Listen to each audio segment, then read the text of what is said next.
श्री गोवर्धननाथ पादयुगलम् हैयंगवीणप्रियम्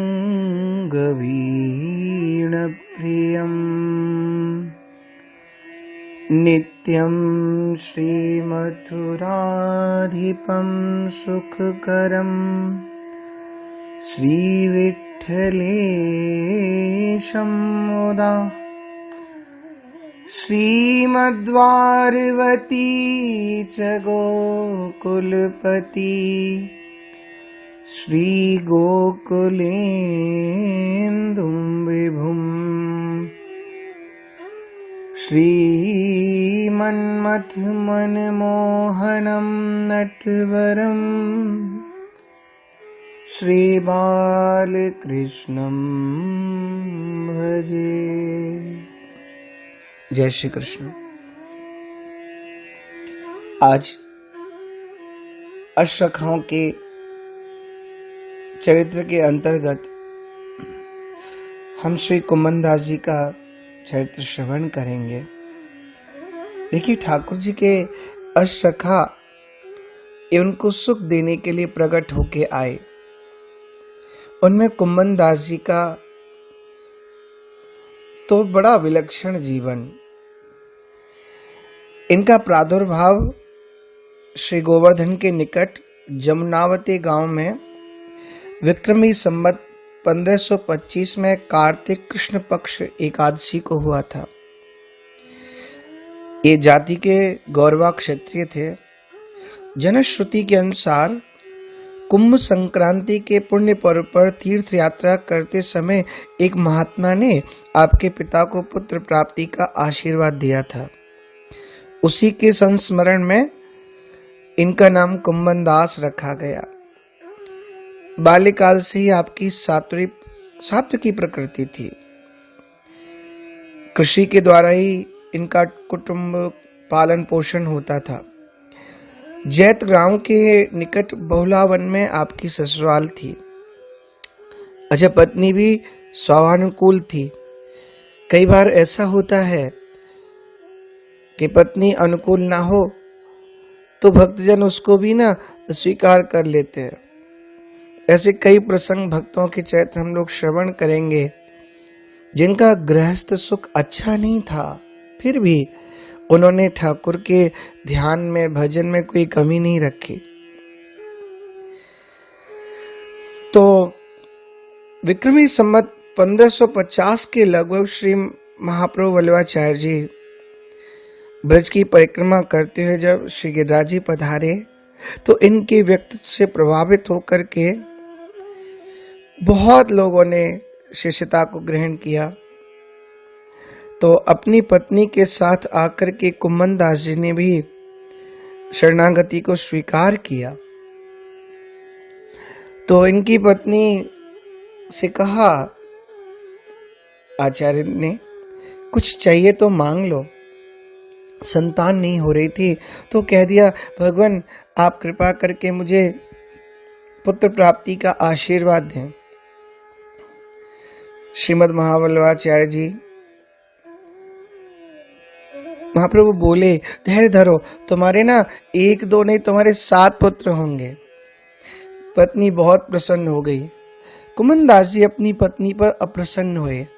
कहा, तुमने भगवत भक्ति न मांगकर आचार्य महाप्रभु से लौकिक वस्तु क्यों मांगी? पत्नी ने कहा, हमें जो प्रिय लगा वो हमने मांग लिया। अब आपकी जो अभिलाषा है आप उसकी याचना कर लीजिए। तब कुम्भनदास जी ने इस पद के द्वारा अपनी आकांक्षा प्रकट की। श्री वल्लभ को बलिहारी, सबहिन को वचनामृत सींचत, कहे अंतर दुख हारी। नव निकुंज मंदिर की लीला, वेरत नित्य बिहारी। कुम्भनदास प्रभु गोवर्धन धर, हुए दासी तुहारी। श्री आचार्य महाप्रभु जी के अनुग्रह से श्री कुम्भनदास जी को भगवत लीलाओं की स्फूर्ति होने लगी। कवि हृदय श्री कुम्भनदास जी संगीत विद्या में परम प्रवीण थे और इनका कंठ भी बहुत मधुर था। अतः श्रीमद् वल्लभाचार्य जी महाप्रभु ने आपको श्री श्रीनाथ जी का कीर्तन सेवा का अधिकार दिया। श्री कुमनदास जी नित्य नवीन पद रचना करके गायन के द्वारा ठाकुर को अत्यंत प्रसन्न करते थे। और स्थिति क्या, घर में ढंग से खाने को नहीं होता था। 7 पुत्र आदि बहुत बड़ा परिवार, एक विधवा भतीजी भी रहती थी इनके साथ में। और ठाकुर जी की कृपा देखिए, भगवान स्वयं चल करके गोविंद आकर के ना इनकी गोद में बैठ जाते थे। एक बार तो इनके कष्ट से मन को द्रवित करके ठाकुर जी ने इनकी गोद में आके बैठे और कहा, सुनो हम आपसे ना कछु कहना चाह रहे हैं। इन्होंने कहा, हाँ हाँ आप आज्ञा करें, कहा बात है। और बस ये बोलना चाह रहे थे, तभी महाराज देखा राजा मानसिंह आ गए। अब तो मन में बहुत झुंझलाए कुमनदास, पता नहीं आज मेरे ठाकुर जी क्या कहना चाह रहे थे, और ये राजा आकर के बैठ गए। तो जब राजा आए तो इन्होंने अपनी भतीजी से कहा, बेटी आसन और दर्पण तो लाना। वो इधर उधर ढूंढने लगी। उसने कहा, पिताजी आसन तो पड़िया खा गई और दर्पण को पी गई। मानसिंह ने मन में विचार किया, ये क्या बात हुई। तो पता चला आसन तो महाराज जो था ना इनका, स्थिति आप देखिए निर्धनता की, वो तृण का तिनके का होता था। और जो आरसी यानी दर्पण जो होता था ना, वो तो जो जिसमें महाराज जल पिया जाता है, एक पात्र, एक कुंडी, उसमें जल भर करके रख देते थे। उसी को देख, उसमें देख करके तिलक कर लेते थे कुमनदास जी। वो जल को पी गई। का एक काम करो, दोबारा ले आओ। मानसिंह ने बहुत प्रार्थना की। बोले, आपकी इतनी विचित्र स्थिति है, मैं आपको जमनावतो गांव का ना ये पट्टा लिखकर देने को तैयार हूं। ये गांव पूरा आपका। कुमनदास बोले, मैं कोई ब्राह्मण तो हूं नहीं, आप ना किसी ब्राह्मण को ही दीजिए। फिर बोले मानसिंह, एक काम करो, आप कोई जिस दुकान से आप सामग्री लाते हैं ना, वहां पर आप मेरे नाम से ना वहां आपका हिसाब बन जाएगा। आपको जो चाहिए आप ले लिया करो। कुमनदास जी ने कहा, ये करील और बेर के पेड़ ना ये हमारे सेठ हैं। जब ग्रीष्म ऋतु गर्मी आती है तो करील पर्याप्त टेंटी फल देते हैं, और शीत ऋतु शरद ऋतु में बेर फल हमें समृद्ध बना देते हैं। हमें कोई आवश्यकता नहीं है। महाराज इस प्रकार का परम त्याग देख करके मानसिंह बड़े आनंदित हुए। कहा, आप कुछ तो मुझसे ले लो। तो मानसिंह से सीधा सीधा कह दिया, सुनो, आज के बाद कभी देने की भावना से ना यहां मत आना।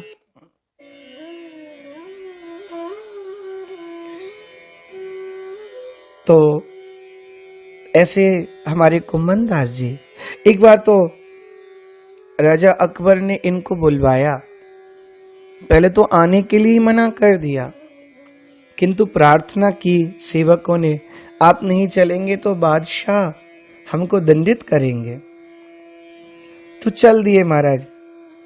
जतीपुरा से पैदल चल करके उस समय अकबर बैठते थे फतेहपुर सीकरी में, वहां पहुंच गए और जाकर के बड़ी सुंदर व्यवस्था कर रखी थी अकबर ने इनके लिए। और कहा, महाराज आप कुछ हमें गा करके सुनाइए। आप देखिए क्या इनकी दृढ़ता और क्या निर्भीकता। और गा दिया पद, भगत को कहा सीकरी काम। भक्त का सीकरी में काम क्या? आवत जात पन्हैया टूटी। बिसर गयो हरि नाम, भगत को कहा सीकरी काम। भक्त का सीकरी में काम क्या, आने जाने में मेरी पनिया टूट गई और उतनी देर मेरे ठाकुर का नाम मुझसे अलग हो गया। अगली पंक्ति तो ऐसे बोली, सारे दरबारी इनको मारने के लिए दौड़ पड़े। जाको मुख देखत दुख लागे, ताकू करनी पड़ी प्रणाम। कुंभन दास लाल गिरिधर बिन, झूठो सब जगदाम।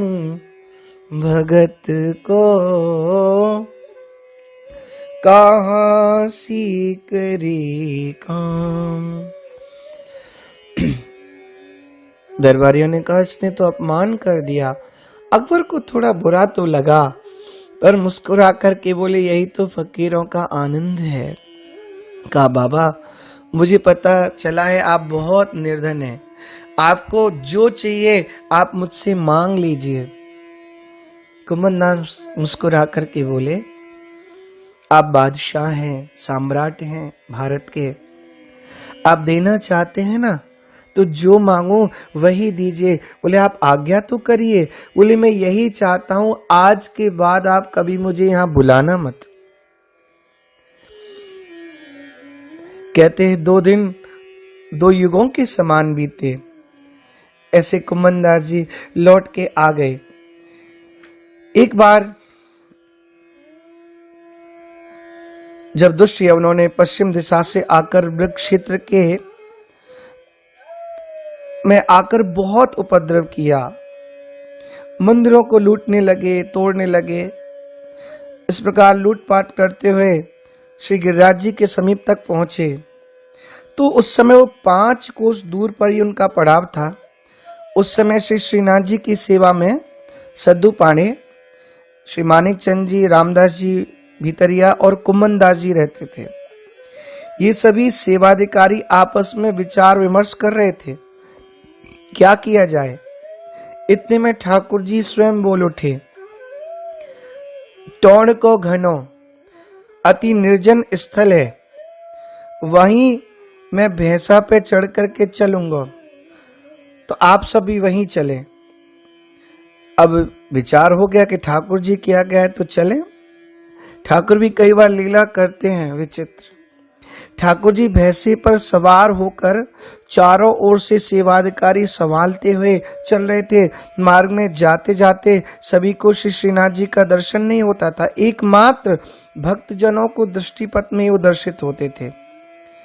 भैंसे पर सवार होकर श्रीनाथ जी के मार्ग में कोई कठिनाई आभासित नहीं हुई, परंतु सेवकों को बहुत कांटे लगे।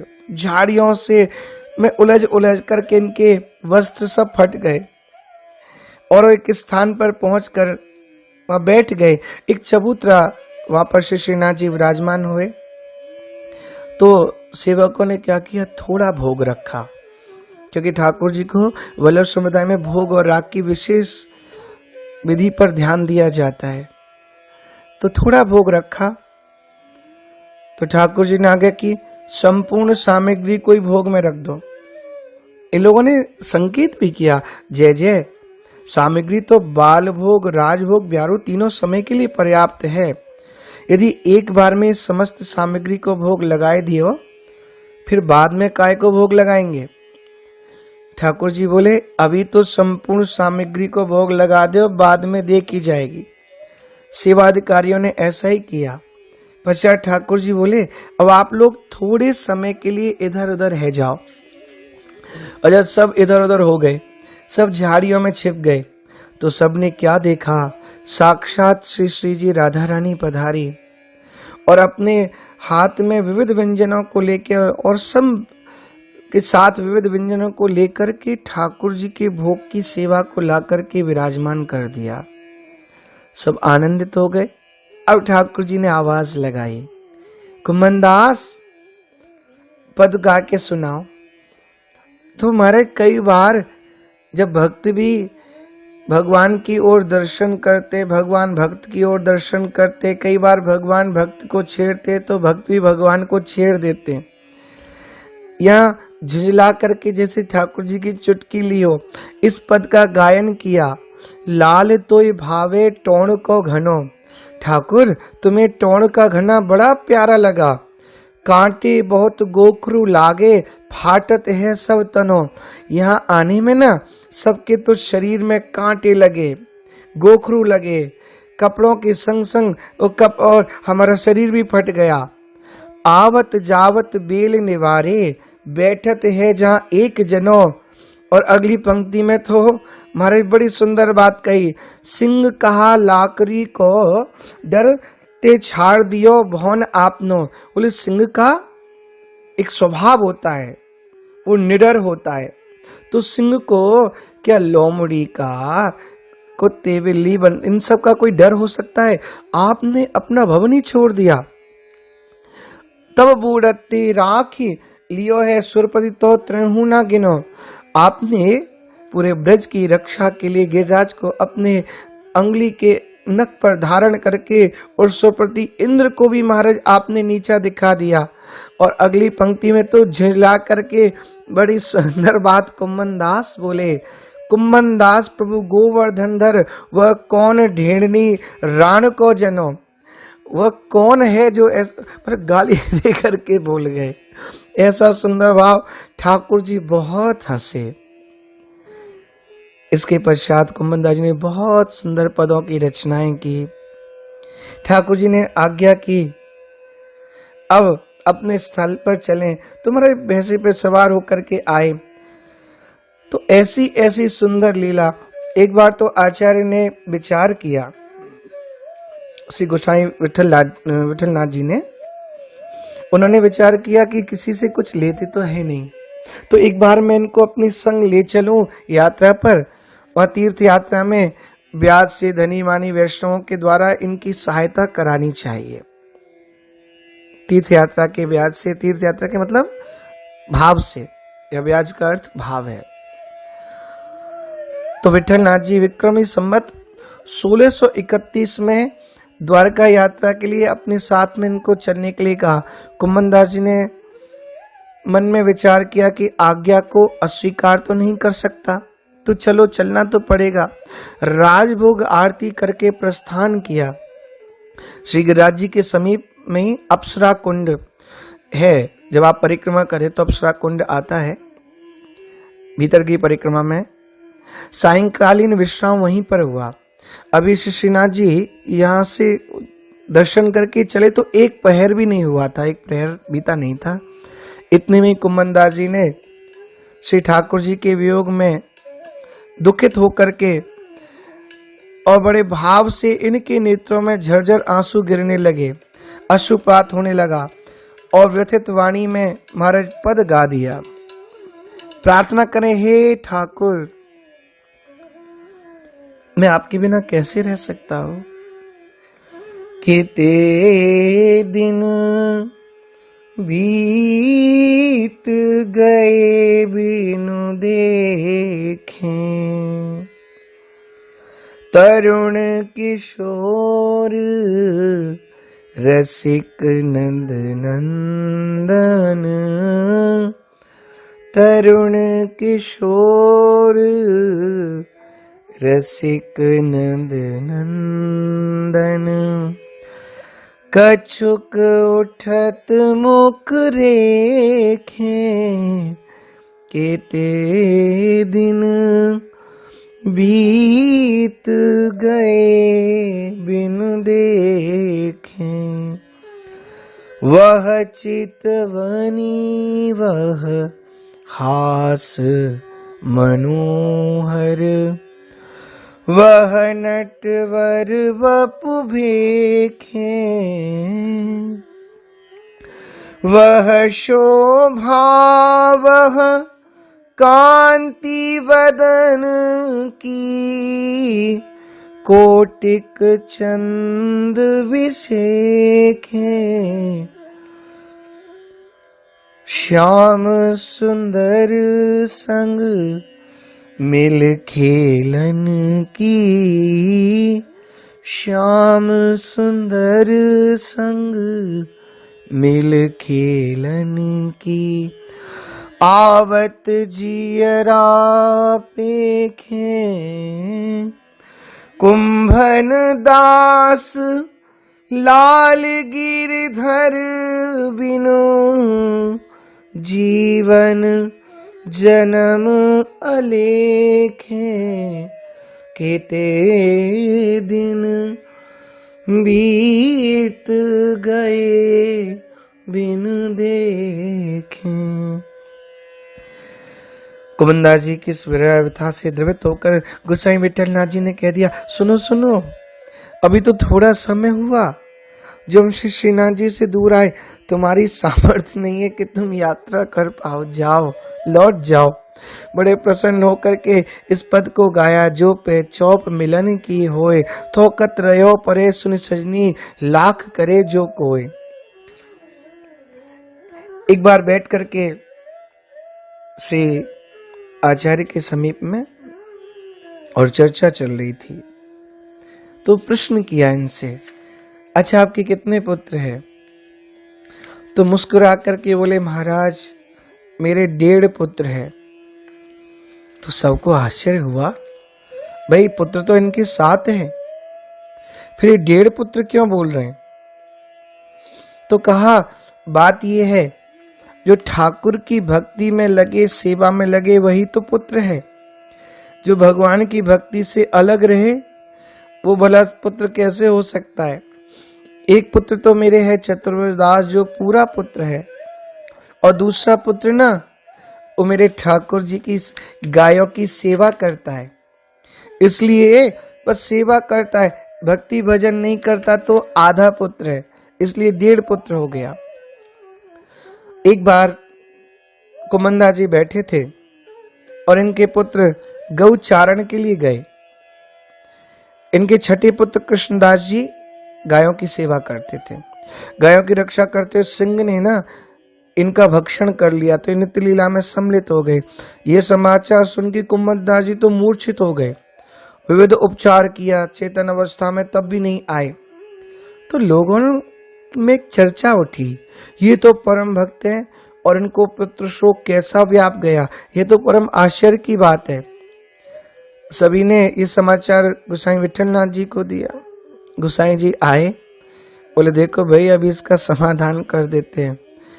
और कुमनदास जी के समीप जाकर गोसाई जी ने कान में कहा, कुमनदास जी कल प्रातः काल श्री श्रीनाथ जी का दर्शन करने आपको आना है, हम आपको दर्शन करा देंगे। इतना ही सुनते कुमनदास जी चैतन्य होकर गोसाई जी को साष्टांग दंडवत प्रणाम करके बोले, महाराज आपके बिना तो मेरे अंतःकरण की बात कौन समझ सकता है। मूर्छा का हेतु पूछने पर बताया, मुझको इस बात का महान कष्ट था कि हमारे ग्रह तो मरना शौच हो गया है।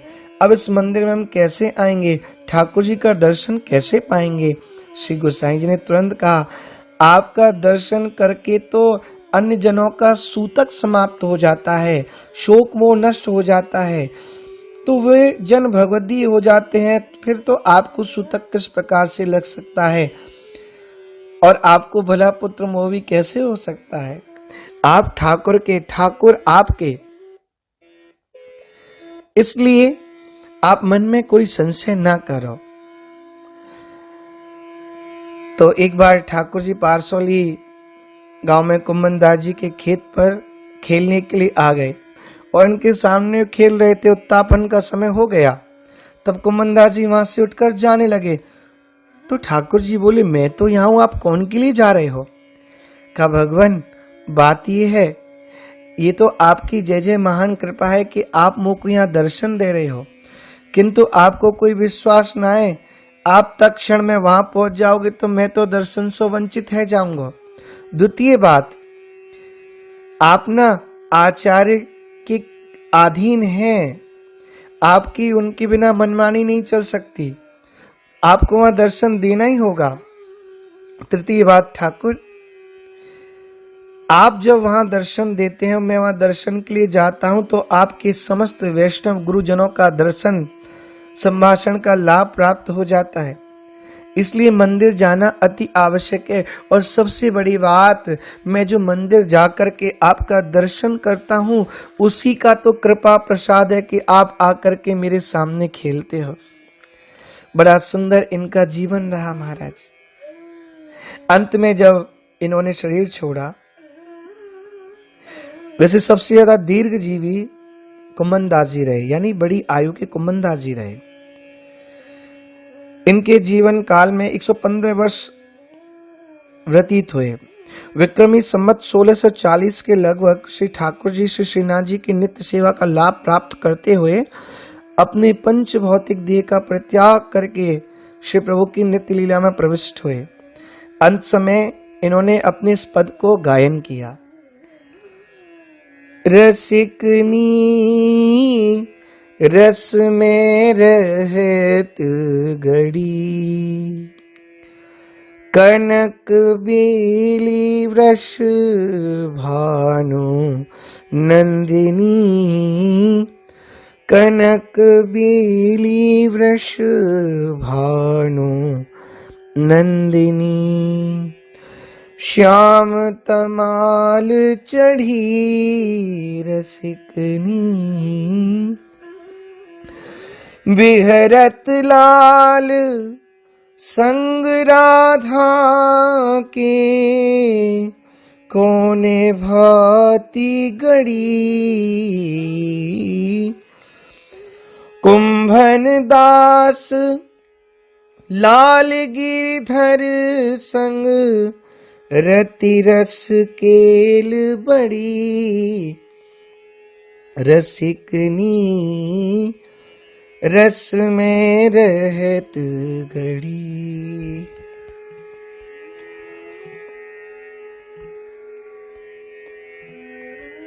इतना सुंदर इनका जीवन। ऐसे श्री कुमनदास जी, उनको हम प्रणाम करें। जय श्री कृष्ण।